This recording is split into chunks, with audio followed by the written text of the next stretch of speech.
नमः शङ्कराय नमः शङ्कराय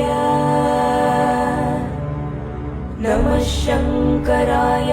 नमः शङ्कराय नमः शङ्कराय नमः शङ्कराय नमः शङ्कराय नमः शङ्कराय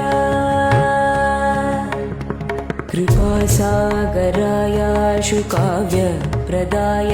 प्रणम्राखिलाभीष्टसन्दायकाय